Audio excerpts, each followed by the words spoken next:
Լարիսա Դոլինան հայտնվել է շատ մեծ հեյթի ալիքի տակ ու Ռուսաստանում իրեն շատ ուժեղ քենսել են անում։ Տարբեր ընկերություններ Լարիսա Դոլինայի դեմ մարքեթինգային արշավներ են սկսել, օրինակ Burger King-ը նշել է, որ Լարիսա Դոլինայի բնակարանի հասցեով առաքումներ չի իրականացնի։ Լարիսա Դոլինայի այս իրավիճակին նվիրված շատ տարբեր հաղորդումներ են անում պետական ալիքներով, օրինակ Մալախովը մի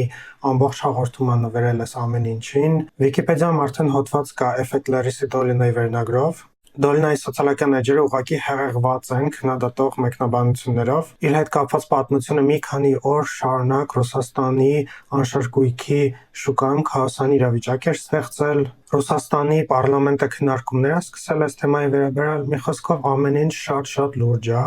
եւ եկեք պատմեմ, թե ինչ է կատարվում։ Այս պատմությունը շատ երկար է, դրա համար կանրադառնամ միայն ամենակարևոր իրադարձություններին։ 2024 թվականի ապրիլին Լարիսա Դոլինան դառնում է խաբեության զոհ, որի արդյունքում վաճառում է իր բնակարանը։ Իրեն զանգում են անհայտ անձինք, ներկայանում են որպես FSB աշխատակիցներ եւ ասում են Դոլինային, որ իր բոլոր բանկային հաշիվները վտանգի տակ են եւ առաջարկում են մասնակցել հատուկ օպերացիային,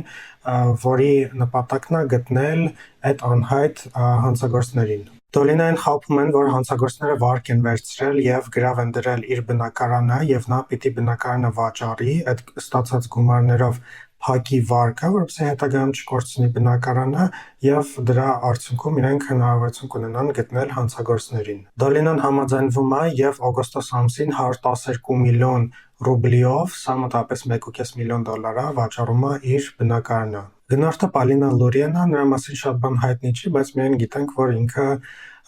ռուսական ինչ-որ ընկերության, IT ընկերության հաշվապահ է եւ իր հայրը եղել է top manager։ Այս խարդախության կազմակերպիչների հրահանգով Լարիսա Դոլինան այդ բնակարանի